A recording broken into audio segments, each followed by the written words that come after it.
नमस्कार, good morning. कैसे हैं आप लोग? आज क्लास आपको लाइव नहीं मिल रहा है, बल्कि मैं इस क्लास को कुछ घंटे पहले रिकॉर्ड कर दे रहा हूँ आपके लिए। कुछ ऐसा है, कुछ सर्टेन थिंग्स हैं, हेल्थ इमरजेंसीज़ हैं, तो आशा है कि आप हमारे इस मजबूरी को आज समझोगे। और जो टॉपिक हमारा चल रहा था, प्लेट टेक्टोनिक थ्योरी, उसी का आज हम उसी को कंप्लीट करेंगे। तो प्लेट टेक्टोनिक थ्योरी को का हमने आपको बताया था कि 3 प्रकार की प्लेट सीमाएं होती हैं। सबसे पहली प्लेट सीमा क्या थी हमारी? सबसे पहली प्लेट सीमा थी हमारी अपसारी सीमा। सब लोग एक बार रिवाइज कर सकते हो। अपसारी सीमा थी, जहाँ पे जो प्लेट थे वो विपरीत दिशा में, एक दूसरे के विपरीत दिशा में संचरण कर रहे हैं। तो इसके कारण जो संवहनीय धाराएं यहाँ पर हैं, तो संवहनीय धाराओं से मैग्मा बाहर निकल करके कटक का निर्माण करता है, और कटक के नीचे भूपर्पटी का भी निर्माण होता है। क्योंकि अगर ये भूपर्पटी या प्लेट 5 सेंटीमीटर इधर 5 सेंटीमीटर इधर खिसकती है, तो यहाँ पर 5 सेंटीमीटर मैग्मा का जमाव होने से भूपर्पटी का निर्माण होता है। अब एक चीज़ याद रखना है यहाँ पर कि चूंकि दुर्बलता मंडल में पेरिडोटाइट, जो मैग्मा है ना, वो पेरिडोटाइट है। अब पेरिडोटाइट क्या है ये पूछना तो डिफ़िकल्ट है, जानना भी डिफ़िकल्ट है। आप लोग जीएस के स्टूडेंट हो। बस पेरिडोटाइट एक चट्टान है जिसमें फेरोमैग्नीशिया की मात्रा, आयरन और मैग्नीशियम की मात्रा अधिक होती है।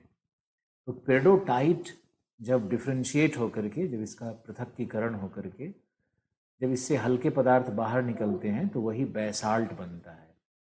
तो ये बैसाल्ट की भूपर्पटी होगी, बैसाल्ट का कटक होगा। तो ये जो डायग्राम है, ये मैंने आपको पहले भी एक्सप्लेन किया था। अब हम तीसरी बार इसको एक्सप्लेन कर रहे हैं, कई बार एक्सप्लेन कर चुके हैं। नेक्स्ट, ये हमारी अपसारी सीमा थी। उसके बाद हमारा हमारा दूसरा था अभिसारी सीमा, यानी जहाँ प्लेटों का कन्वर्जेंस हो रहा है, प्लेट आपस में टकरा रहे हैं। तो मान लो कि ये एक प्लेट है, ये एक दूसरा प्लेट है, दूसरा प्लेट टकरा करके इसके नीचे इस तरह से सबडक्ट हो जाता है, यानी उसका अभिसरण हो जाता है। तो ये जो प्लेट अभिसरित हो रहा है, इस प्लेट से यहाँ पिघलाव, प्लेट जैसे जैसे दुर्बलता मंडल में प्रवेश करती है, वैसे वैसे ये प्लेट यहाँ पिघलने लगती है, और इसका मैग्मा फिर ऊपर की तरफ निकल करके ये ज्वालामुखी का निर्माण करता है। और ये क्या था हमारा? गर्त। तो गर्त में अवसाद का जमाव होगा। अवसाद जो समुद्र के नीतल पर, यानी पेंदी पर, यानी बॉटम पर जो अवसाद फैले हुए हैं, यही अवसाद यहाँ पर जमा होते हैं। और बाद में जब इस अवसाद पे देखो, यहाँ इधर से बल पड़ रहा है, इधर से भी बल पड़ रहा है, तो दोनों तरफ से जब संपीडनात्मक बल लगेगा, तो ये अवसादों में वलन होकर के यही इस तरह से माउंटेन का शेप ले लेता है। तो ये हो गया हमारा वल्केनो, यहाँ पे वल्केनोज बन जाएगा, ये हमारा माउंटेन्स बन जाएगा। अब हमने आपको बताया था कि जो ओशियानिक प्लेट है, इसको हम लोग मान लेते हैं ओशियानिक प्लेट। ओशियानिक प्लेट है, ये भी ओशियानिक प्लेट है, महासागरीय प्लेट है। तो ओशियन के ऊपर में ये सब कुछ दिखने लगता है, ये हमारा सी लेवल है, समुद्र तल। तो इसी को हम लोग कहेंगे आइलैंड आर्क या द्वीपीय चाप, हिंदी में द्वीपीय द्वीपीय चाप। ये द्वीपीय चाप समतुल्य पर्वत निर्माण है, या द्वीपीय चाप ओरोजेनी है। इसको, ये सब मैंने लिखवाया हुआ है आपको, हम तो बस रिवाइज करवा रहे हैं आप लोगों को। तो अब मन में कष्ट नहीं होना चाहिए कि हम फास्ट क्यों चल दिए, और डिटेल क्या है, इसमें सब डिटेल आपको बताया हुआ है। तो अभी सारी सीमा में पहला क्या था? Ocean ocean convergence. दूसरा हमने क्या बताया था आपको? Ocean continent convergence. इसका बेस्ट उदाहरण क्या था, अगर आपको याद हो तो? ये हमारा ocean continent convergence. Ocean continent में क्या है कि जो ओशियनिक प्लेट है वो नीचे जा रही है, और जो कॉन्टिनेंटल मास है, ये कॉन्टिनेंट है, ये ओशियन है, तो इसमें ये गर्त है, यहाँ पर ये देखो गर्त बना, और गर्त में अवसाद का जमाव हुआ, और ये प्लेट जो इधर से पुश कर रही है, ये प्लेट इधर से पुश कर रही है, तो गर्त के अवसाद का यहाँ देखो उत्थान हो गया इस तरह से। गर्त का ही अवसाद नीचे से पूरा उठाना है, और इस तरह से ये अवसाद का उत्थान हो गया। तो इससे तटीय पर्वत बनते हैं। और जो नीचे में ये आया है, जो प्लेट नीचे में दब रहा है, तो ये प्लेट दबने के कारण जो ऊपर की ओर ये मैग्मा आएगा पिघलने के बाद, इसी से यहाँ पर ज्वालामुखी भी फटेगा। तो ज्वालामुखी भी यहाँ फट सकता है। इस तरह से ज्वालामुखी से युक्त तटीय पर्वत होते हैं। तटीय पर्वत होते हैं उनको हम लोग क्या कहेंगे? कॉर्डिलेरा। अब देखो, ये मैंने ए और बी अपने लास्ट क्लास में पढ़ाया था, लेकिन हमारी आदत है कि हम रिवाइज करवाते हैं, तो आपको हम रिवाइज करवा रहे हैं और आपको याद रखना है। लेकिन अब जो बताने वाले हैं आपको, ये हमने पिछले क्लास में डिस्कस नहीं किया था। तो अब हमारा है सी। सी में है अगर कॉन्टिनेंट और कॉन्टिनेंट आपस में टकराए तब क्या हो। इसको हम लोग कहते हैं हिमालय समतुल्य, या इसको हम लोग कहते हैं अल्पाइन समतुल्य। अल्पाइन समतुल्य। अब इसको लिखना है, हम आपको लिखवा रहे हैं, आप इसको ध्यान से लिखिएगा। लिखिए कि जब दो महाद्वीपीय प्लेट आपस में टकराते हैं, जब दो महाद्वीपीय प्लेट आपस में टकराते हैं,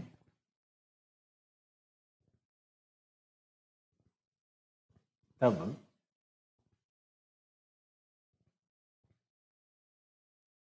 आपस में टकराते हैं तब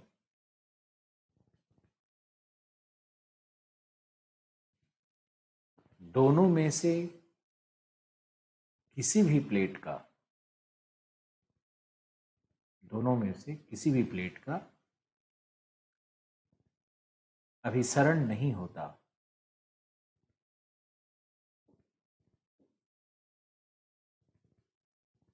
बल्कि महाद्वीपीय किनारे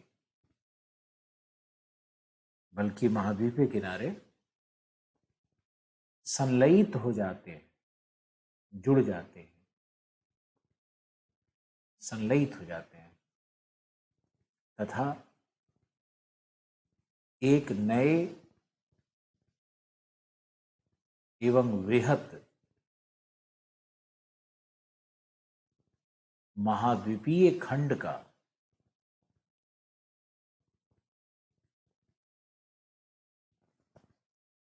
नए एवं बृहत महाद्वीपीय खंड का निर्माण करते हैं।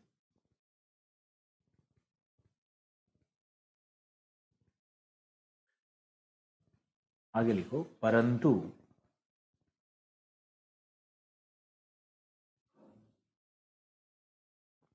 महाद्वीपीय अभिसरण वास्तव में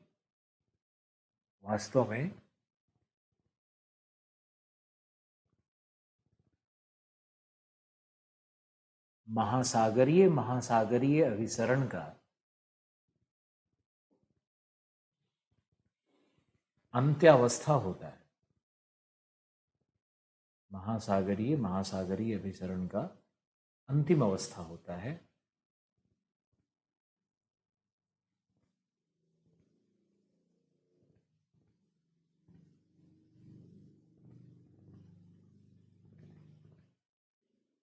जिस पर निर्मित पर्वत श्रृंखला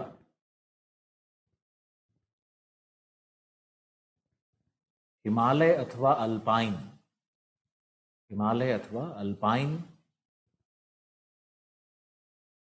समतुल्य कहलाती है।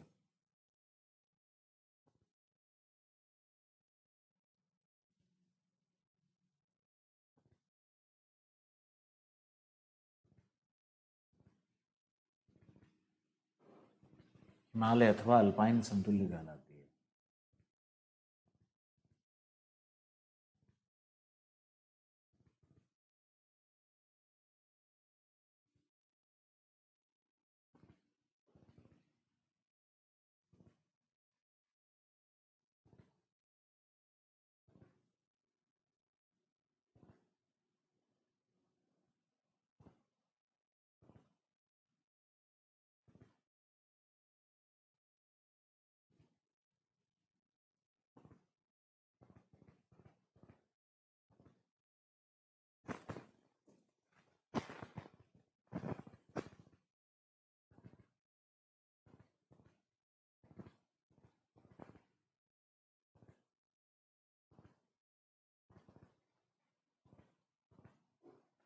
फिर लिखो,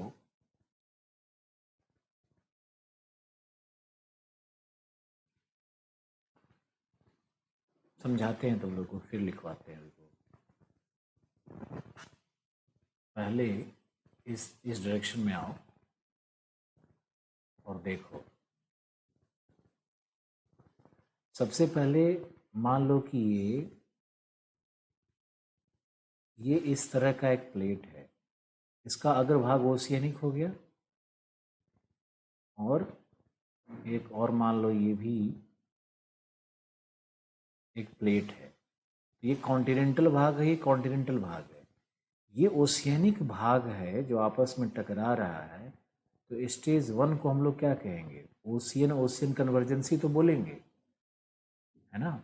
अब क्या होता है कि कुछ समय के बाद, समयांतराल के बाद, ये जो ओशियनिक मार्जिन है जो नीचे की ओर धंस रहा है, ये धीरे धीरे खत्म होता चला जाएगा, और ये खत्म होकर के इस पूरे ओशियनिक प्लेट का विनाश हो जाएगा। तो अब सामने में कौन रह जाएगा? तो एक तरफ से तो ये कॉन्टिनेंटल भाग है, एक तरफ से कॉन्टिनेंटल भाग है ना, एक तरफ से कॉन्टिनेंटल भाग है, और दूसरी तरफ से, अब दूसरी तरफ से जो ओशियनिक भाग था ये नीचे की ओर जाना शुरू करेगा, ये नीचे की ओर प्रवेश करना शुरू करेगा। अब इसका विनाश शुरू होगा। तो यहाँ पर सबसे पहले आइलैंड आर्क बनेगा, यानी पहले स्टेज में क्या बनना है? आइलैंड आर्क, यानी द्वीपीय चाप बनना है। कई बार हिंदी बोला हुआ इसलिए इंग्लिश लिख दिया। अब यहाँ देखो, दूसरी बार में यहाँ तो आइलैंड आर्क बना हुआ है, दूसरी बार में तटीय पर्वत बनेगा। यहाँ पर इस तरह से तटीय कॉर्डिलेरा बनेगा। ये क्या है? यह एक तरफ कॉन्टिनेंट और दूसरी तरफ ओशियन, ये ओशियन, यानी जो कभी ओशियन ओशियन कन्वर्जेंस था उसमें C1 का ओशियनिक मार्जिन बिल्कुल विनष्ट हो गया। तो C1 का कॉन्टिनेंटल मार्जिन सामने आ गया, यहाँ देखो कॉन्टिनेंटल मार्जिन सामने आ गया। और अब C2 यानी दूसरा जो कॉन्टिनेंटल प्लेट है उसका सबडक्शन शुरू हुआ, इसका अग्रभाग ओशियन है, तो ये कॉन्टिनेंट ओशियन टाइप कन्वर्जेंस हो गया। अब ये जब पूरा अंदर चला जाएगा, पूरा अंदर चला जाएगा, तो इधर भी कॉन्टिनेंट और इधर भी कॉन्टिनेंट, दोनों तरफ, और ओशियन का एक थोड़ा मोड़ा भाग सा ऐसा पड़ा हुआ रहता है, और बीच में जो अवसाद रहते हैं यही बिल्कुल हिमालय की तरफ पर्वत बन जाते हैं। यानी ये हुआ तीसरा स्टेज। तो अगर हम हिमालय की उत्पत्ति को भी देखें, मान लो कि इसको हमने हिमालय मान लिया, तो हिमालय अपने उत्पत्ति के पहले वहाँ भी ओशियन कॉन्टिनेंट का कन्वर्जेंस हो रहा था, और ये जो ओशियन कॉन्टिनेंट कन्वर्जेंस हो रहा था इसमें यहाँ पर ये टेथिस सागर बना हुआ था। हिमालय की उत्पत्ति के विषय में हम लोग बहुत डिटेल से बात करेंगे, लेकिन अभी आपको बहुत ध्यान से समझना है कि अभिसरण 3 प्रकार का होता है। सबसे पहला अभिसरण क्या है? ओशियन ओशियन का अभिसरण। 2 ओशियन का प्लेट टकराया तो जापान जैसा आइलैंड बन गया, इंडोनेशिया जैसा आइलैंड बन गया। पर्वत है ये भी, लेकिन चूंकि सागर के नीतल पर बना हुआ है तो पानी के ऊपर आइलैंड की तरह दिखता है। चापीय आकृति है इसकी, इसलिए इसको चाप कह रहे हैं। सिंपल सा है, इसको ज़्यादा जटिल नहीं करना है। अब दूसरा हमारा क्या हो गया? Ocean continent. तो ओशियन कॉन्टिनेंट टकराएगा, नीचे कौन जाएगा? ओशियनिक प्लेट जाएगा, क्योंकि ओशियनिक प्लेट क्या है? हेवी है, भारी है। ओशियनिक प्लेट नीचे की ओर सबडक्ट कर जाएगा। अब ओशियनिक प्लेट का विनाश हुआ तो तटीय पर्वत बन गए, जिसको हम लोग कॉर्डिलेरा कह रहे हैं। जैसे रॉकीज है, एंडीज है, वैसा पर्वत बनता है। बहुत आसानी से तुम समझ सकते हो, जहां भी आइलैंड्स देखो ना, समझ जाओ कि ये जरूर ओशियन ओशियन का कन्वर्जेंस है। जहाँ तटीय पर्वत तुमको दिख रहा है, वलित पर्वत, वलित पर्वत। अब ग्रेट डिवाइडिंग रेंज ऑस्ट्रेलिया का वलित पर्वत नहीं है, तो उसको मत देखना। पश्चिमी घाट वलित पर्वत नहीं है, उसको नहीं देखना है। जो जहाँ भी नवीन वलित पर्वत है, जैसे रॉकीज है, एंडीज है, वो नवीन वलित पर्वत, तो वहां पर ओशियन और कॉन्टिनेंट का होता है। अब प्रश्न है कि हिमालय कैसे बना, आल्प्स कैसे बना, क्योंकि हिमालय की उत्पत्ति में तो भारत की तरफ भी कॉन्टिनेंटल प्लेट है और यूरेशिया भी कॉन्टिनेंटल प्लेट है, यानी दो कॉन्टिनेंटल प्लेट के टकराने से हिमालय बना है। लेकिन सत्य क्या है कि दोनों कॉन्टिनेंटल प्लेट यानी स्टेज 3 की जो दशा है, ये जो दशा है सबसे अंतिम में आती है। इसके पहले हिमालय की उत्पत्ति में भी दो ओशियनिक प्लेट इस तरह से था। ये यूरेशिया मान लेते हैं, C1 को यूरेशिया मान लेते हैं, C2 भारत का पेनिनसुला है। तो दोनों का अग्रभाग क्या है, यहाँ पर ओशियन ओशियन है। तो यहाँ पे पहले तो हिमालय की उत्पत्ति में भी पहले आइलैंड्स बना होगा। हिमालय की उत्पत्ति में भी पहले टेथिस सागर था, टेथिस सागर में आइलैंड बन गया है, द्वीपीय चाप बन गया है।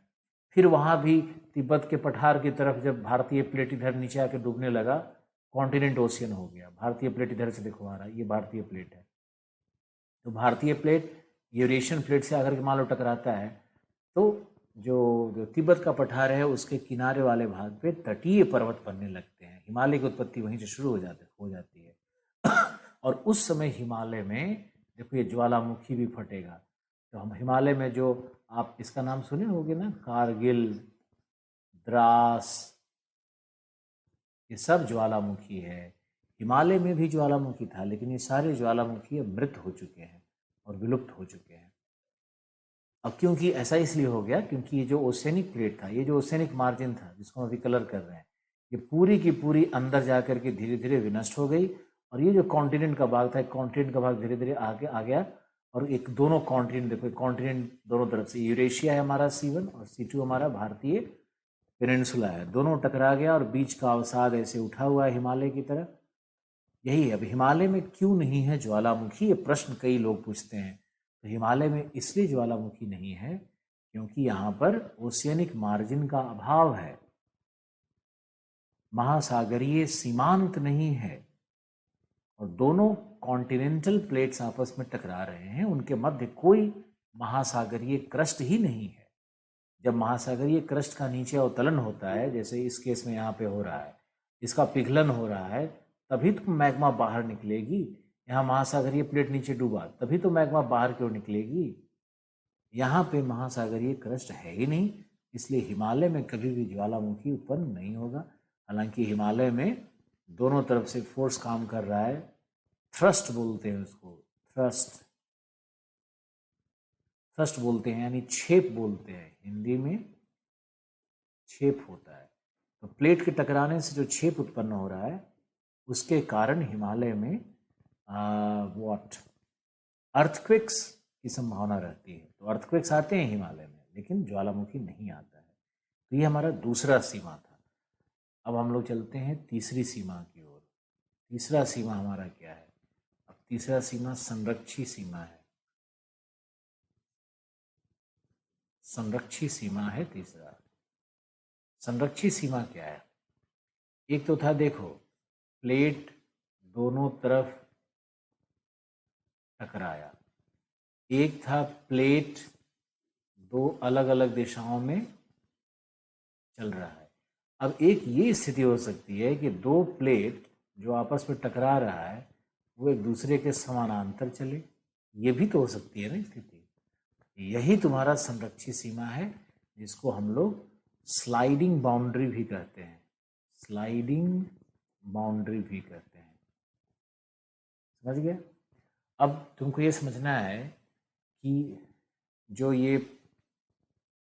जहां प्लेट टकरा रहा है, इसको हम लोग कहते हैं विनाशकारी सीमा, क्योंकि यहाँ पर प्लेट टकराने के बाद जो नीचे धंसाव हो रहा है, इसमें प्लेट का विनाश हो रहा है, यहाँ प्लेट का विनाश होता है, ये विनाशकारी सीमा है। यहाँ पर अपसारी सीमा में ये संरचनात्मक सीमा है। संरचनात्मक सीमा क्यों है ये? इसलिए है क्योंकि यहाँ पर नए भूपर्पटी का निर्माण कटक के नीचे हो रहा था, अगर आप लोग को याद हो तो, इसलिए इसका नाम संरचनात्मक सीमा है। अब यहाँ पर चूंकि संरक्षित सीमा क्यों कहेंगे, क्योंकि यहाँ पे भूप्रपट्टी का संरक्षण हो रहा है। भूप्रपट्टी is neither being created nor being destroyed. यहाँ पर न तो भूप्रपट्टी का विनाश हो रहा है और न ही निर्माण, इसलिए इसका नाम कहा गया संरक्षित सीमा। यहाँ कोई ज्वालामुखी प्रक्रिया नहीं होगी क्योंकि किसी प्लेट का क्षेपण नहीं हो रहा है, मैग्मा निकलने का कोई रास्ता नहीं है। लेकिन चूंकि दोनों प्लेट अपोजिट डायरेक्शन में, एक इधर और एक इधर, एक दूसरे से घिसट रहे हैं, यहाँ पे घिसाई हो रहा है दोनों का, तो उसके कारण यहाँ चट्टानें टूटती हैं। तो संरक्षित सीमा में या स्लाइडिंग बाउंड्री में अर्थक्वेक जरूर मिलेगा, लेकिन ज्वालामुखी का अभाव होता है, ज्वालामुखी नहीं मिलेगा यहाँ पे। और यहाँ पर किसी भी तरह का कोई पर्वत निर्माण नहीं है, कोई संरचना निर्माण नहीं है, बल्कि यहाँ पर सिर्फ बनता है भ्रंश। यहाँ पर मिलेगा भ्रंश। और इसका सबसे अच्छा उदाहरण है San Andreas fault. San Andreas fault है जो कि कैलिफोर्निया में है। ठीक है, तो कैलिफोर्निया में जो सैन एंड्रियास फॉल्ट है, ये इसका संरक्षित सीमा का बहुत अच्छा उदाहरण है। एक और उदाहरण इसमें आप लिख सकते हो, ग्रेट अफ्रीकन रिफ्ट वैली, यानी अफ्रीका की महान भ्रंश घाटी, अफ्रीका की महान भ्रंश घाटी, ये सब संरक्षित सीमा का उदाहरण है। संरक्षित सीमा में आप लिखो चूंकि यहाँ पर न तो भूपर्पटी का निर्माण हो रहा है, न तो भूपर्पटी का निर्माण हो रहा है और न ही विनाश।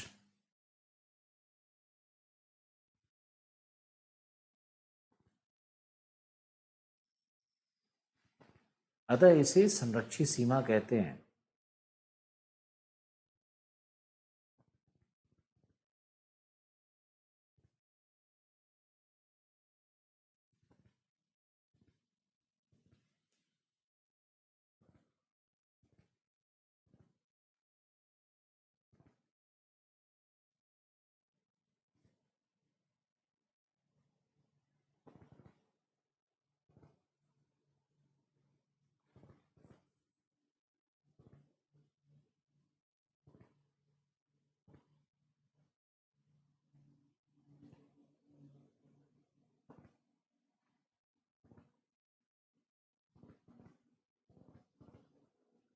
यहाँ दो प्लेट विपरीत दिशा में परंतु समानांतर, यहाँ दो प्लेट विपरीत दिशा में परंतु समानांतर संचरण करते हैं, समानांतर संचरण करते हैं।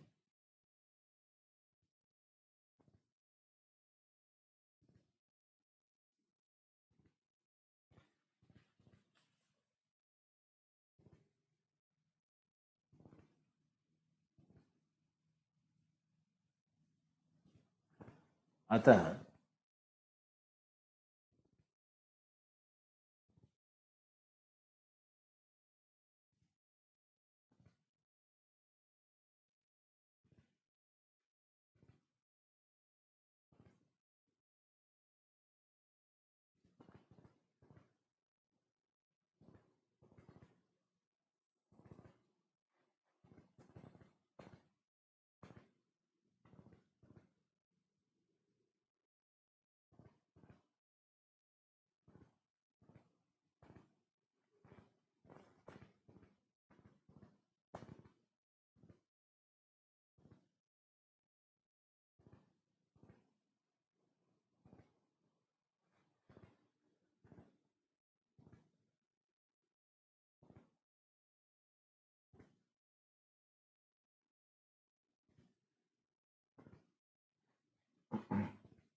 यहाँ भूकंप की संभावना होती है,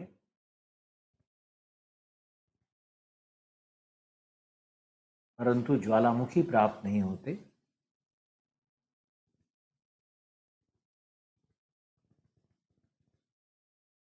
एवं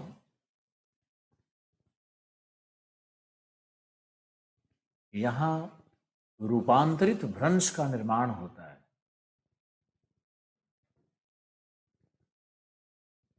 रूपांतरित भ्रंश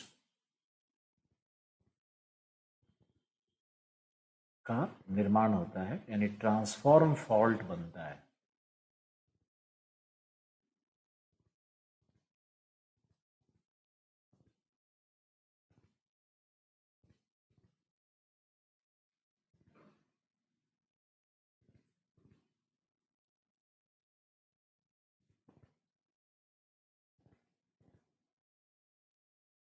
ट्रांसफॉर्म फॉल्ट का निर्माण होता है, जिसका श्रेष्ठ उदाहरण सैन एंड्रियाज फॉल्ट है।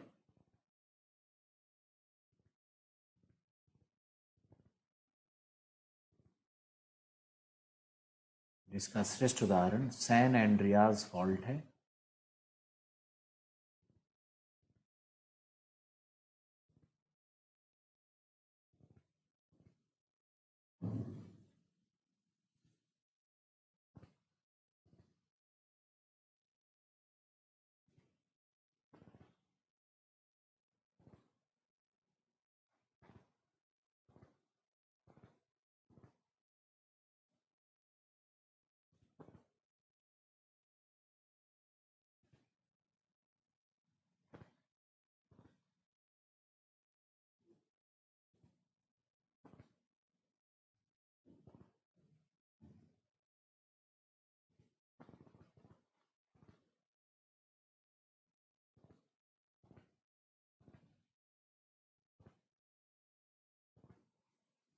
ग्रेट अफ्रीकन रिफ्ट वैली, ये भी लिख लो, ग्रेट अफ्रीकन रिफ्ट वैली भी इसका उदाहरण है। तो ये इतना डिस्क्रिप्शन काफ़ी है। 2 उदाहरण दे दिया संरक्षित सीमा में।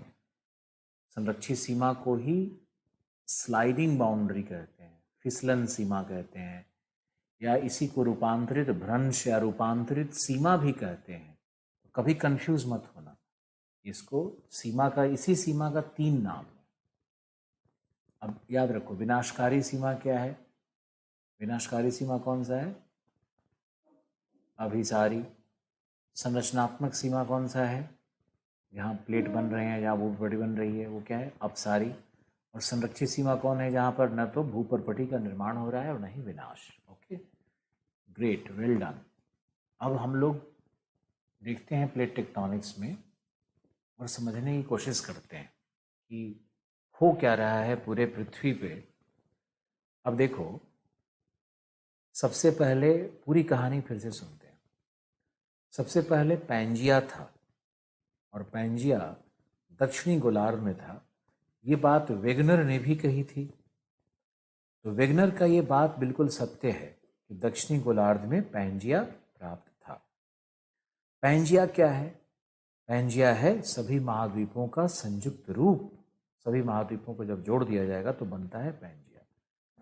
अब ये पैंजिया जो दक्षिणी गोलार्ध में है, इस पैंजिया में विखंडन हुआ। तो विखंडन की शक्तियां क्या है? विखंडन की शक्तियां है संवहनीय धारा। तो पैंजिया में विखंडन हो गया।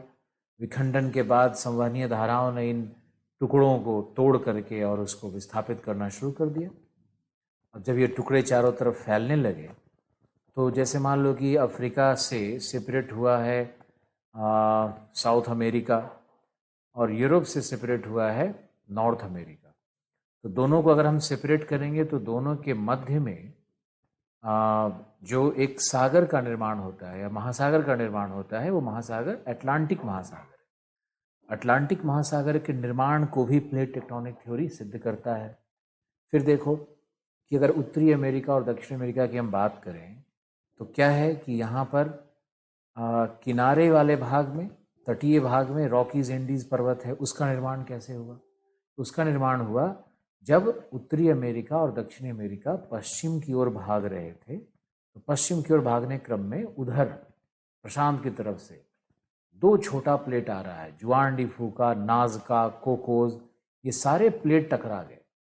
तो टकराने से इंडीज, वहां पे कॉन्टिनेंट ओशियन टाइप हो गया, है ना। कितनी बार बताया आप लोगों को, कॉन्टिनेंट ओशियन टाइप वहां पे अभिसरण हुआ और वहां पर तटीय पर्वत बने हुए हैं।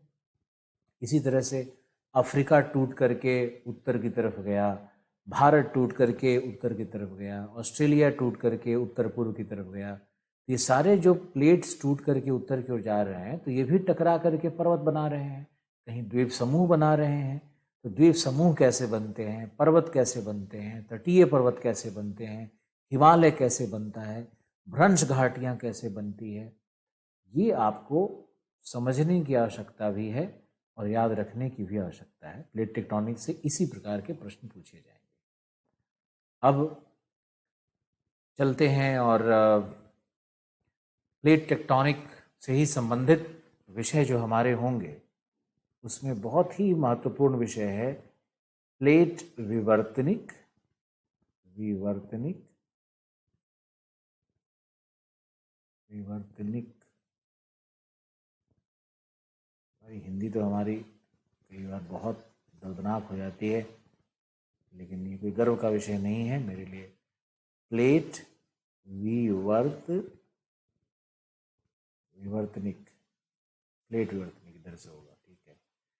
तो प्लेट विवर्तनिक एवं भूकंप।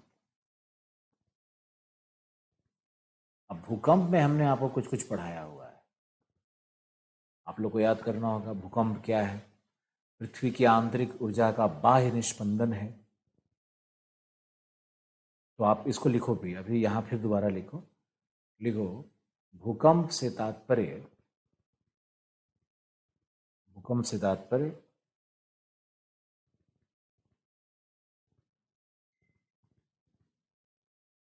भूकंप से तात्पर्य उन प्रघाती तरंगों से है, उन प्रघाती तरंगों के कार्य से है, तरंगों से नहीं, के कार्य से है, जो भूपर्पटी में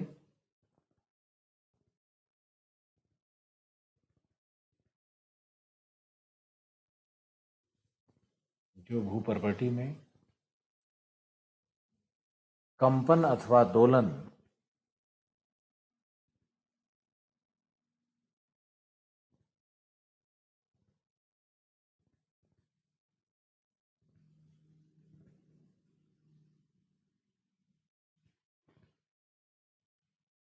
कंपन अथवा दोलन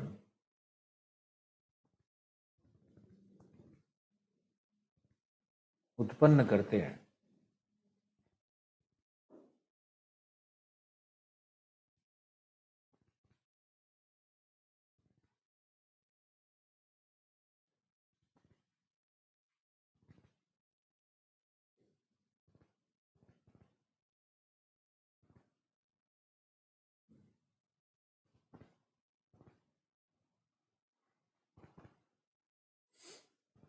कंपन अथवा दोलन उत्पन्न करते हैं।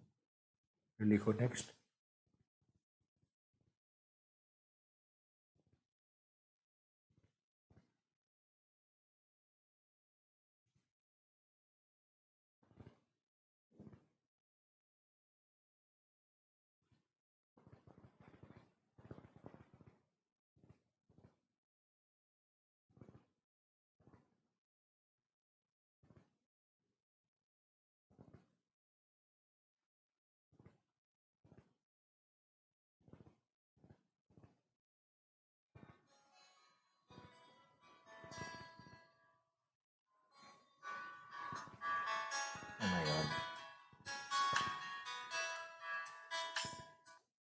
Sorry,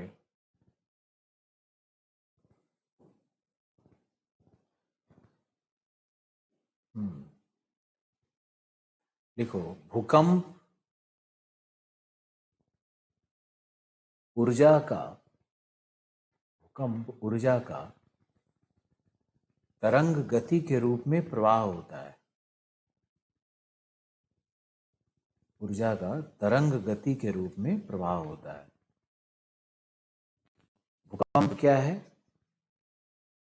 energy in wave motion. 2 बार हिंदी बोला है, एक अंग्रेजी लिखा है, तो अंग्रेजी के लिए भला बुरा मत कहना। एनर्जी इन वेव मोशन भूकंप को कहा जाता है साइंटिफिक लैंग्वेज में। अब देखो कि भूकंप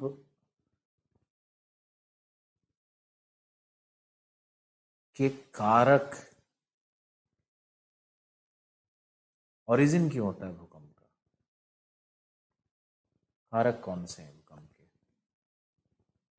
भूकंप के कारक में सबसे पहला तो हमें आपको बताना चाहेंगे कि रेडियो एक्टिविज्म, यानी रेडियो धर्मी विस्फोट।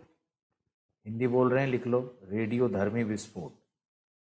ये रेडियो एक्टिविज्म होता है 35 किलोमीटर से 75 किलोमीटर के बीच में। भूपर्पटी के नीचे 75 से 35 किलोमीटर के बीच में रेडियो एक्टिविज्म सबसे ज़्यादा होता है। विशेष करके रेडियो एक्टिविज्म होता है पर्वतों के जड़ों के पास, पर्वतों के जड़ों, पर्वत का रूट अंदर में है ना, मेंटल में धंसा हुआ, वहां पे सबसे ज्यादा होता है। तो तुम देखोगे कि अक्सर पर्वत हिलते रहते हैं, पर्वतों में ही तुम देखोगे तो भूकंप आते हैं, क्योंकि उसके पर्वतों की जड़ों के पास रेडियो एक्टिविज्म है। बहुत इंपॉर्टेंट चीज बतला रहे हैं, आराम से बतला रहे हैं। आज आपके लिए क्लास रिकॉर्ड कर रहे हैं, आपको पता ही है। फिर है बी, दूसरा कारक क्या होगा? दूसरा कारक में हम आपको बताना चाहेंगे, एक सिद्धांत है जिसको कहते हैं प्रत्यास्थता, पुनश्चलन, प्रत्यास्थता पुनश्चलन सिद्धांत। ये प्रोफेसर रीड के द्वारा दिया गया मत है। अब प्रत्यास्थता पुनश्चलन सिद्धांत है क्या?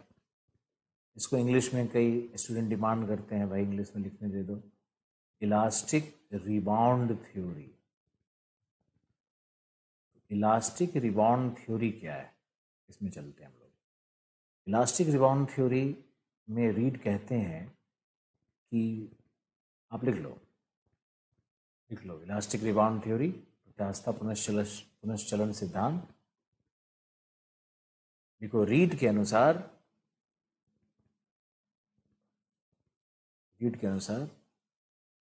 जिन चट्टानों पर दाब उत्पन्न होता है,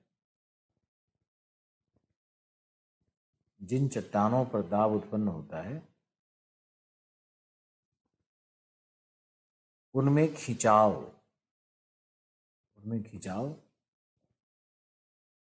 उनके प्रत्यास्थता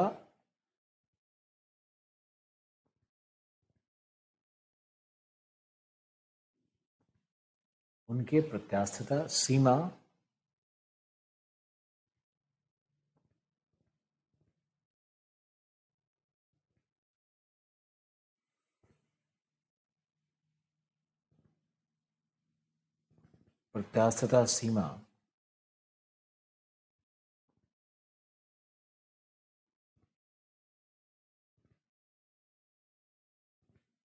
तक प्राप्त या तक हो सकती है। जो चट्टाने हैं उनका दाब से जो खिंचाव होगा वो उनके इलास्टिक लिमिट्स तक, जो क्रिटिकल लिमिट है इलास्टिसिटी का, प्रत्यास्थता का क्रांतिक सीमा तक हो सकता है। देखो यदि दाब में निरंतर वृद्धि होती रहे,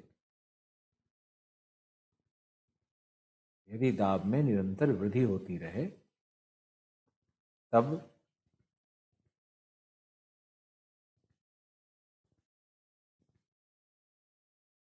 प्रत्यास्थता सीमा का विभंग होता है। एवं चट्टानें विखंडित हो जाती हैं, चट्टानें विखंडित हो जाती हैं तथा रबर की भांति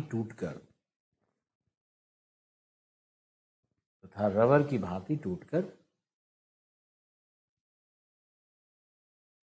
उनका पुनश्चलन होता है, रिबाउंड, पुनश्चलन होता है, जिससे स्थैतिक ऊर्जा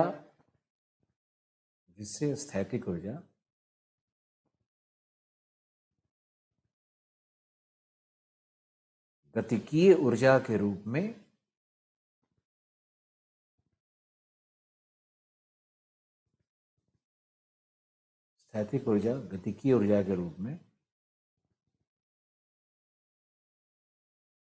मुक्त होती है।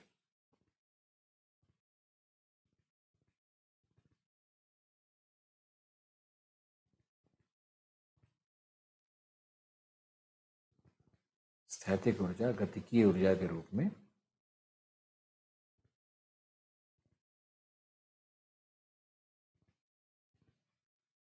मुक्त होती है, जिससे भूकंप उत्पन्न होते हैं,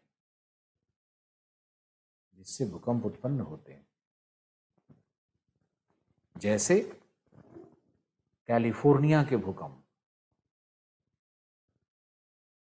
याद रखना उदाहरण, जैसे कैलिफोर्निया के भूकंप,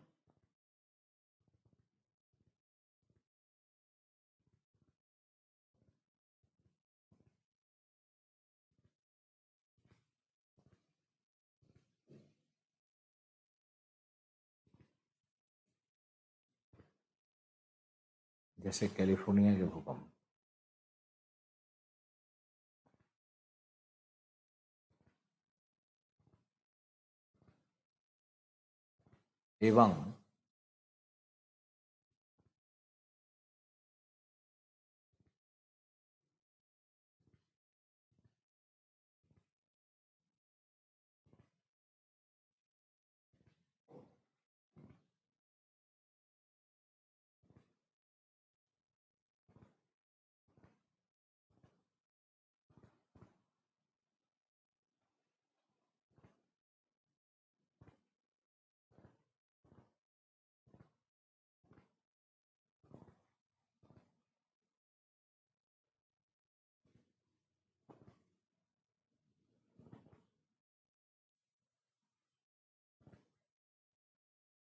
एक और है RIS। एक तो कैलिफोर्निया होगा, दूसरा है RIS। RIS क्या है? रिजर्वायर इंड्यूस्ड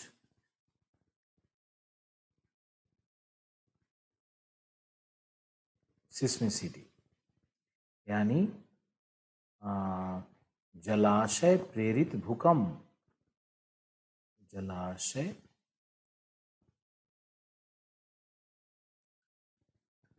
प्रेरित भूकंप इसी को कहते हैं। अब इस थ्योरी को समझने के लिए आपके लिए हम एक डायग्राम बना रहे हैं, आप लोग ध्यान से देखिए। मान लो कि इस तरह से एक पर्वत है और उस पर एक नदी चल रही है, ये रिवर है R, और ये जो है ना नदी के नीचे, पर्वत के नीचे ये सब चट्टान है, चट्टान का ये श्रृंखला नीचे बना हुआ है पूरी तरह से ये, और ये पर्वत है। अब क्या करता है मानव, क्या करता है कि यहाँ पर देखो रिजर्वायर बना दिया, यहाँ पे ऐसे रिजर्वायर की खुदाई कर दी, और यहाँ पर फिर डैम बना दिया, तो ये हो गया डैम। ये नीचे क्या बन गया है? ये बन गया है रिजर्वायर, जलाशय। पहाड़ के भाग को खोद करके यहाँ पर एक पूरा जलाशय बना दिया। तो अब यहाँ तक इस डैम वाले भाग तक पूरा पानी क्या हो जाएगा? भर जाएगा। ये पूरा भाग ही पानी से भर गया है। तो नीचे जो चट्टानें हैं, इस जलाशय के नीचे जो चट्टानें हैं, उस पर दाब बढ़ने से वो सारी चट्टानें टूटेंगी। जहाँ पर चट्टानें टूटती हैं वहीं से दाब मुक्त होगा। तो इसके कारण यहाँ पर ऊपर की तरफ ये भूकंप के झटके ऊपर की तरफ आते हैं। और जब झटके ऊपर की तरफ आते हैं तो यहाँ से तरंग उत्पन्न होगा, ऐसे तरंग उत्पन्न होता है, जलाशय में तरंग उत्पन्न हो जाता है। इस तरंग को हम लोग शेसेज कहते हैं। इसका कोई हिंदी नहीं होता है, शेसेज को शेसेज ही बोला जाएगा। इस पूरे को फिर से समझने का कोशिश करते हैं कि जलाशय प्रेरित भूकंप क्या है। आपने देखा कि पर्वत को काट करके जलाशय बनाया जाएगा, डैम बनाया जाएगा।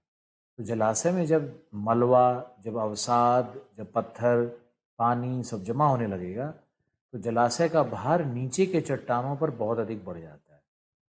तो नीचे का चट्टान क्या होंगे, रबर की भांति स्ट्रेच करेंगे और टूट जाएंगे। रबर कैसे टूटने के बाद गति करता है।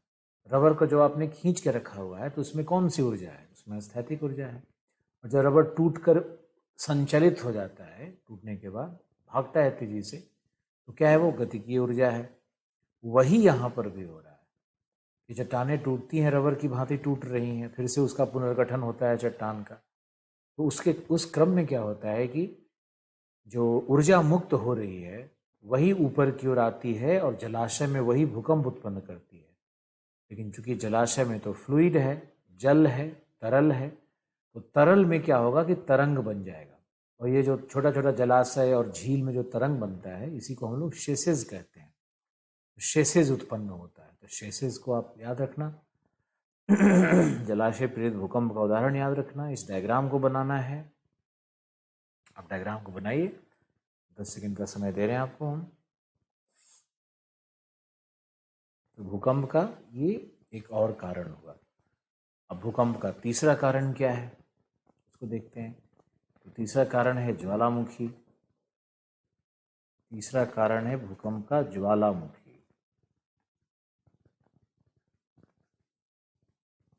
समझे, ज्वालामुखी तीसरा सबसे बड़ा कारण है। ज्वालामुखी क्यों? जब भी ज्वालामुखी आएगा तो भूकंप अवश्य आएगा। जब भी भूकंप आएगा तो ज्वालामुखी आए ये निश्चित नहीं है, लेकिन जब भी ज्वालामुखी आएगा तो भूकंप जरूर आएगा। ज्वालामुखी विस्फोट में भूकंप को आना ही आना है। अब ज्वालामुखी कैसे होता है, क्या होता है, हम लोग बाद में बात करेंगे। ज्वालामुखी एक चैप्टर के रूप में ही आपको पढ़ना है। फिर आपको नंबर 4, जो फोर्थ कारण, मुख्य कारण है, वो है प्लेट विवर्तनिक। वो है प्लेट विवर्तनिक। तो प्लेट वर्तनिक से कैसे होगा? प्लेट वर्तनिक की सीमाओं पे हम लोग को जाना पड़ेगा। ए कौन सा सीमा था? अपसारी, समझने का कोशिश भी करना है। बी कौन सा सीमा था?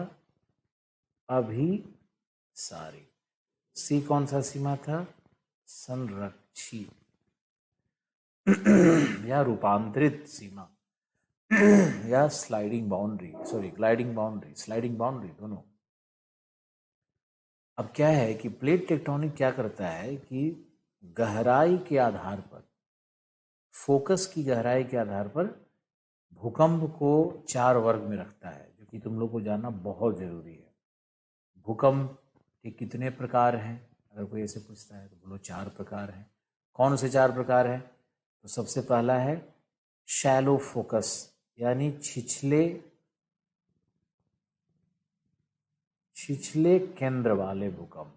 जो 0 से 35 किलोमीटर की गहराई तक भूकंप का फोकस बने, सब शैलो, यानी छिछले केंद्र वाले भूकंप किस में आएंगे? भूपरपट्टी में आएंगे। भूपरपट्टी में उत्पन्न होंगे 35 किलोमीटर की गहराई तक। दूसरा कहलाएगा मध्यम केंद्र वाले भूकंप, यानी जो 35 से 75 या 100 किलोमीटर तक होगा, उसको हम लोग मध्यम कहेंगे।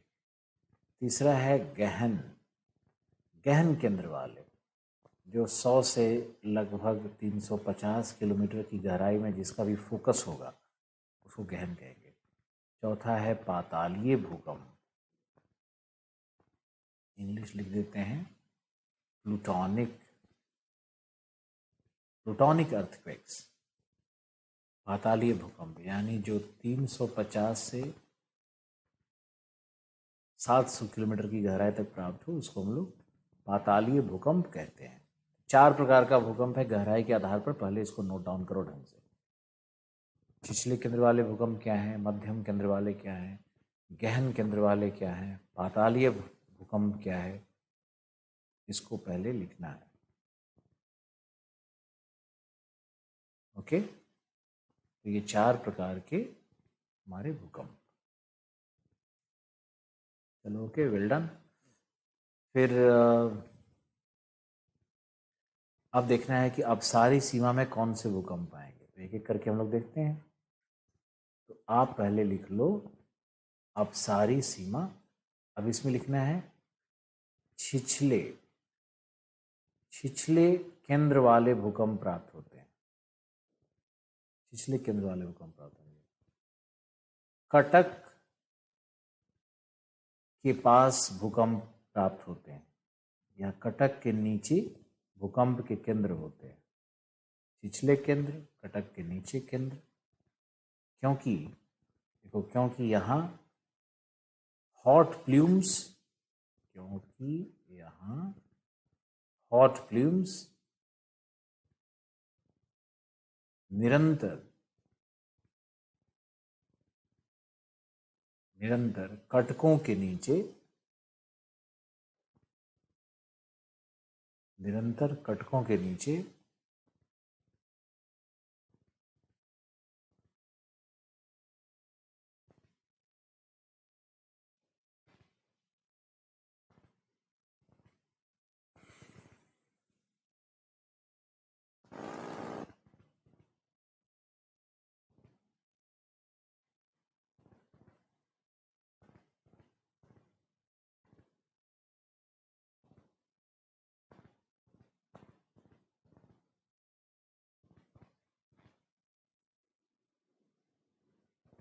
छेप उत्पन्न करते हैं, थ्रस्ट उत्पन्न करते हैं, धक्का लगाते हैं, छेप उत्पन्न करते हैं।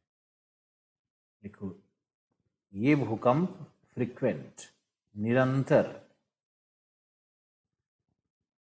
गैर विनाशी, निरंतर होते हैं, गैर विनाशी होते हैं, तथा 4.5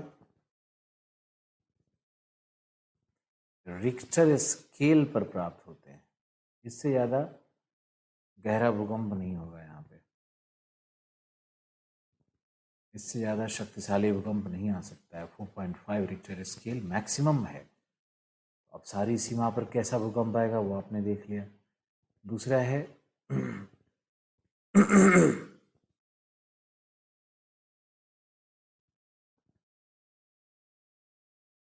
अभिसारी,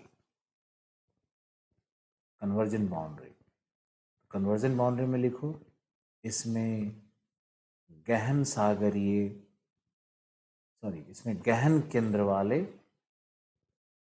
और गहन केंद्र वाले और व्हाट, और प्लूटोनिक, पातालीय, पातालीय इंग्लिश देख के घबराना नहीं है, गहन केंद्र, डीप फोकस, प्लूटोनिक एवं मध्यम केंद्र वाले भूकंप प्राप्त होते हैं, भूकंप प्राप्त होते हैं। फिर लिखना है विनाशकारी भूकंप, विनाशकारी होता है। रिक्टर स्केल 9.8 तक जा चुका है चिली के अर्थक्वेक में। लिख लो रिक्टर स्केल 10 तक, 1 to 10 तक रिक्टर स्केल जा सकता है। और सॉरी, आकस्मिक है, निरंतर नहीं है, आकस्मिक है। अब अभिसारी सीमा में लिखो, अभिसारी सीमा में लिखिए, अभिसारी सीमा में छेपित प्लेट किनारों के पास, छेपित प्लेट किनारों के पास जहां भूकंप के केंद्र बनते हैं,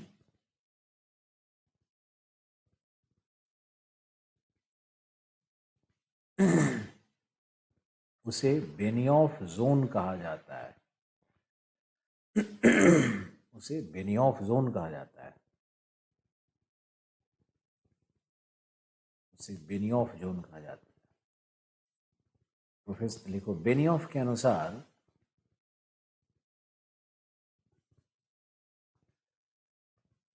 बेनियोफ के अनुसार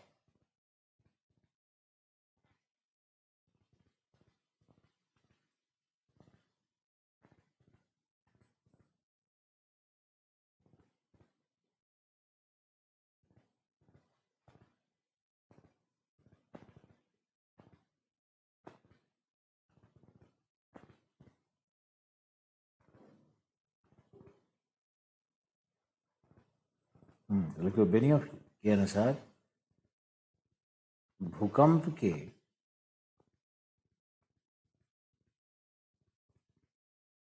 केंद्र क्षेपित प्लेट किनारों पर अवस्थित होते हैं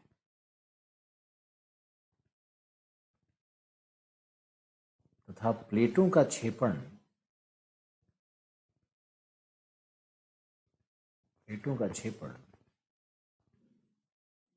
45 डिग्री के कोणीय दशा पर होता है।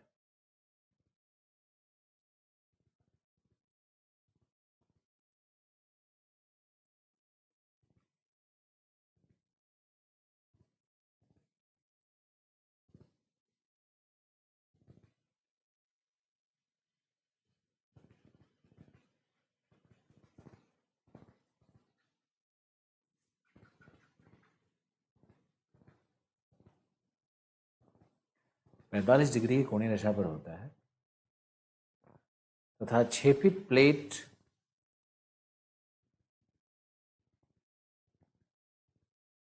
जहां भूकंप के संभावित केंद्र बनते हैं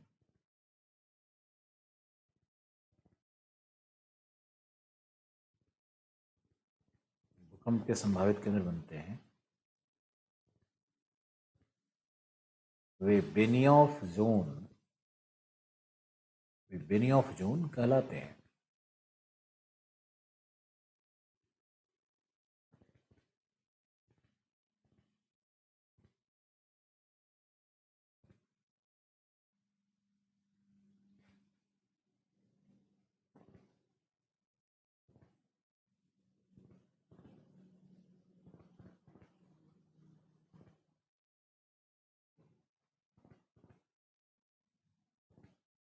बेनियोफ जोन कहलाते हैं। तो बेनियोफ जोन क्या है, यहां देख लो, गर्त है, ये प्लेट टकराया, गर्त है, तो सबसे ऊपर में जहां प्लेट टकरा रहा है यहाँ पर भूकंप का अगर केंद्र बनेगा प्लेट टकराने के कारण, तो ये शैलो फोकस होगा। अंदर आते हैं यहाँ पे, प्लेट यहाँ टूट रहा है, सब पिघल रहा है, प्लेट के टूटने पिघलने से जो बन रहा है वो सब मीडियम फोकस है, और 400 के आसपास में जो है वो सब डीप फोकस है। और नीचे जा कर के जो लोअर मेंटल के दीवार से जब प्लेट यहाँ क्रैश करने लगता है टकरा करके, तो यहाँ पर बनता है फिर प्लूटोनिक अर्थक्वेक। यानी कि पूरा का पूरा ये जो क्षेत्र है प्लेट का डूबता हुआ, जो सबडक्शन जोन जिसको कहेंगे, वही बेनियोफ जोन है। बेनियोफ जोन सबडक्शन जोन से अलग नहीं है, लेकिन बेनियोफ जोन में ये है कि उसमें भूकंप के केंद्र का लोकेशंस प्राप्त होता है। ये आपको याद रखना है। अगर बेनियोफ जोन पे निबंध आता है तो आप बहुत अच्छे से लिख सकते हो, मतलब शॉर्ट क्वेश्चन आएगा तो आप लिख देना। ओके, इस डायग्राम को बनाइए।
हम्म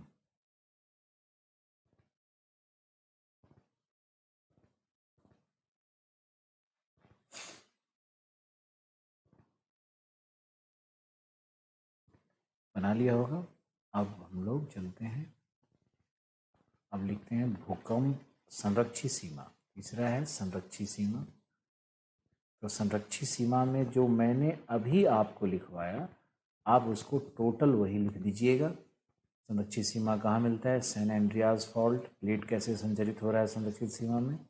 एक दूसरे के विपरीत दिशा में लेकिन समानांतर दिशा में हो रहा है।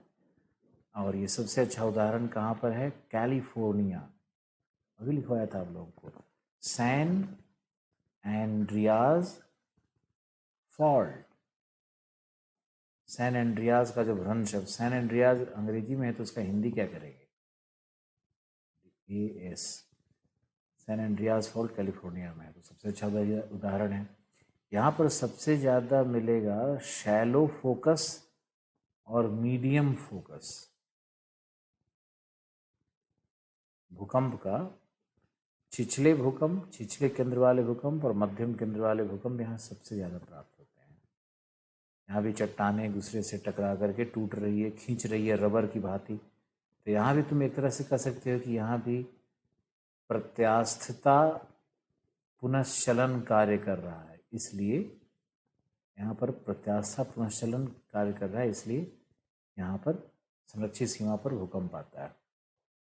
दो प्लेट चलेगा, दोनों आपस में घर्षण उत्पन्न कर रहा है, तो प्लेट जो चट्टान है वो रबर की तरह स्ट्रेच होने लगेगा, तो रबर की तरह स्ट्रेच होकर के टूट जाएगा, वही प्रत्यास्था पुनश्चलन है। बल्कि रीड का सारा स्टडी ही कैलिफोर्निया पे सैन एंड्रियाज फॉल्ट पे ही रीड का स्टडी है, तो इसको आप लोग देखो। और ये था हमारा संरक्षित सीमा और भूकंप। ओके, तो तीन ये मूल कारण है भूकंप उत्पन्न होने के। अब भूकंप के वितरण पे हम लोग चलते हैं कि भूकंप का वितरण किस प्रकार से है। ये एक्चुअली वितरण जो हम बताने जा रहे हैं, ये ज्वालामुखी और भूकंप दोनों में काम आएगा, दोनों का वितरण ये बता रहे हैं। तो पहला है पैसिफिक रिंग ऑफ फायर, यानी प्रशांत का अग्नि वलय। प्रशांत का अग्नि वलय, प्रशांत महासागर का अग्नि वलय। प्रशांत का अग्नि वलय सबसे महत्वपूर्ण क्षेत्र है। यहाँ पे 65% जो भूकंप ज्वालामुखी होते हैं, लिखते रहिए, 65% ज्वालामुखी एवं भूकंप की परिघटनाएं प्रशांत के अग्नि वलय क्षेत्र में आती है। और यह इसमें अग्नि वलय में प्रशांत के चारों तरफ एक्चुअली क्या है कि अभिसारी सीमा है। अभिसारी सीमा है, यहाँ प्लेट टकरा रही इसलिए भूकंप आता है, इसलिए ज्वालामुखी आता है। यानी इसके चारों तरफ बेनियोफ जोन है। सब मेंशन करो, फिर अभिसारी सीमा का डायग्राम बना दो। प्रशांत का अग्नि वलय, प्रशांत के अग्नि वलय में कौन कौन सा आएगा? तो सबसे पहले तो आएगा अलास्का। अलास्का को हम लोग वैली ऑफ 1000 स्मोक्स कहते हैं, 1000 धुओं की घाटी। अलास्का अमेरिका का स्टेट है, 49th। 1000 धुओं की घाटी कहते हैं इसको, तो अलास्का हो गया। उसके बाद तुम्हारा रॉकीज हो गया, फिर तुम्हारा एंडीज हो गया, ये सब उसी का पार्ट है। फिर माउंट इरेबस हो गया। इरेबस माउंटेन कहाँ है? अंटार्कटिका में। उसके बाद फिर न्यूजीलैंड में आ जाओ, फिर तुम इंडोनेशिया में आ जाओ, फिर तुम फिलीपींस में आ जाओ, फिलीपींस में आ जाओ, फिर तुम जापान में आ जाओ, और जापान से फिर तुम क्यूराइल में चले जाओ, क्यूराइल द्वीप। क्यूराइल से तुम एल्यूशियन में चले जाओ, एल्यूशियन द्वीप। ये फिर एल्यूशियन से फिर तुम अलास्का में आ जाओ। तो ये प्रॉपर है प्रशांत का अग्नि वलय। कौन कौन से प्रदेश आते हैं उसको एक बार फिर से हम पढ़ देते हैं आपके लिए। पहला था हमारा Alaska, Rockies, Andes, Erebus. Erebus Antarctica में है। फिर है न्यूजीलैंड, इंडोनेशिया के द्वीप, फिलीपींस के द्वीप, जापान के द्वीप, इंडोनेशिया, फिलीपींस, जापान। फिर है क्यूराइल द्वीप, फिर है एलूशियन द्वीप, एलूशियन द्वीप।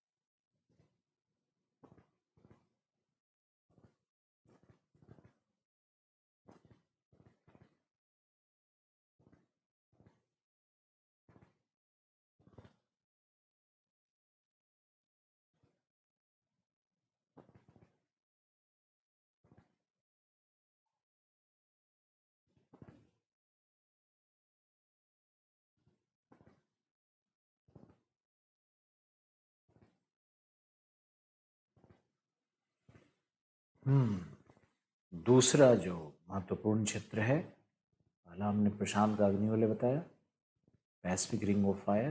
दूसरा है हमारा मिड कॉन्टिनेंटल, मध्य महाद्वीपीय पेटी बेल्ट,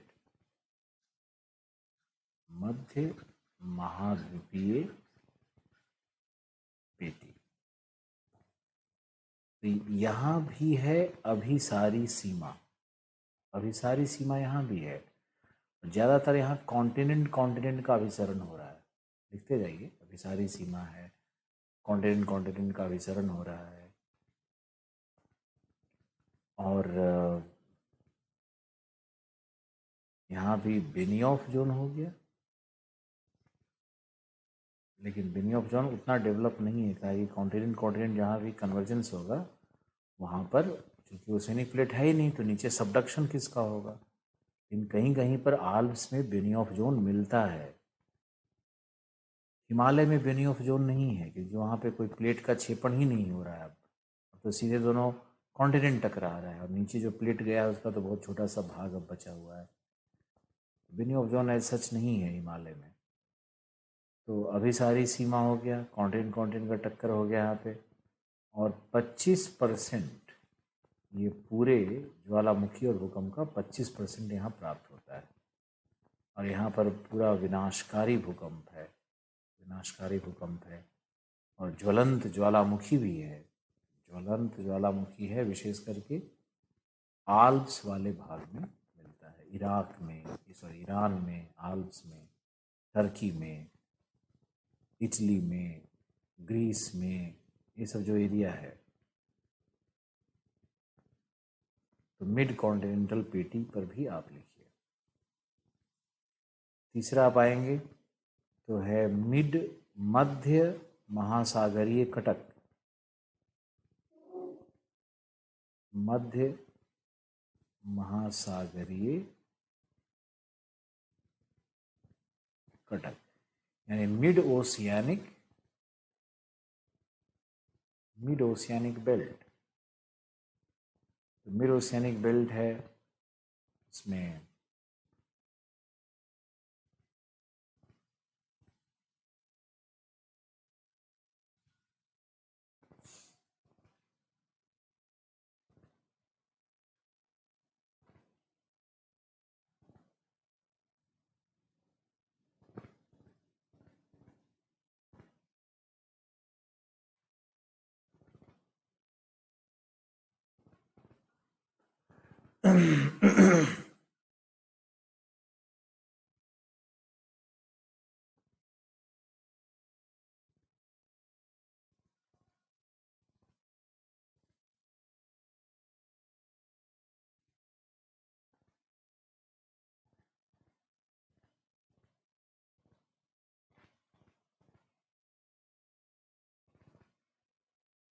मिड ओशियानिक बेल्ट, मध्य महासागरीय कटक। तो ये इसमें 10% है, 10% ये है। और यहाँ पर है अपसारी सीमा, और यहाँ पर गैर विनाशक भूकंप आते हैं। जो हमने आपको अपसारी सीमा में पढ़ाया है वही है यहाँ पे। और ये मध्य महासागर ये कटक लिखा हुआ है, तो वैसे ही अपसारी सीमा आपको समझ जाना चाहिए। ये भूकंप का ये 3 हो गया, और चौथा जो भाग होता है ना, उसको हम लोग हॉट स्पॉट कहते हैं। हॉट स्पॉट क्या होता है? ये एक प्रकार का ज्वालामुखी होता है, और ये होता है अंतरा प्लेट ज्वालामुखी। यानी जो जैसे मान लो पैसिफिक प्लेट है, तो प्लेट के मध्य भाग में जो ज्वालामुखी है, जैसे हवाई है, हवाई ज्वालामुखी है, तो ये हॉट स्पॉट ज्वालामुखी है। बहुत सारे हॉट स्पॉट ज्वालामुखी होते हैं, अंतरा प्लेट ज्वालामुखी के। और इसमें ज्वालामुखी में 670 किलोमीटर से नीचे से मैग्मा आता है। सामान्य ज्वालामुखी में तो दुर्बलता मंडल से आता है, लेकिन इसमें लोअर मेंटल से आता है। कई बार लोग इसको मानते हैं कि ये कोर मेंटल सीमा से, लिखते रहना है, सीमा से मैग्मा मैग्मा प्राप्त होता है। कोरमेंटल सीमा से हॉट स्पॉट्स में मैग्मा प्राप्त होता है और इस मैग्मा के जमाव से क्या बनेंगे? पठार बनेंगे या द्वीप बन जाते हैं। अब इसका बेस्ट उदाहरण क्या है? उदाहरण में पहला तो हवाई लिख दिया, उसके बाद हम लिख देते हैं सेंट हेलेना। सेंट हेलेना भी इसका एक उदाहरण है। फिर तुम अगर रीयूनियन का नाम सुने होगे, रीयूनियन द्वीप भी हॉट स्पॉट है। ये ज्वालामुखी प्लेट के सीमा से संबंधित नहीं है। जो प्लेट के सीमा से हटकर के अलग ज्वालामुखी है वो सब हॉट स्पॉट ज्वालामुखी है। ये हॉट स्पॉट ज्वालामुखी लगभग 1% पूरे विश्व में 1% भाग में ये ज्वालामुखी या भूकंप की घटनाओं को उत्पन्न करता है। ये आपको याद रखना है।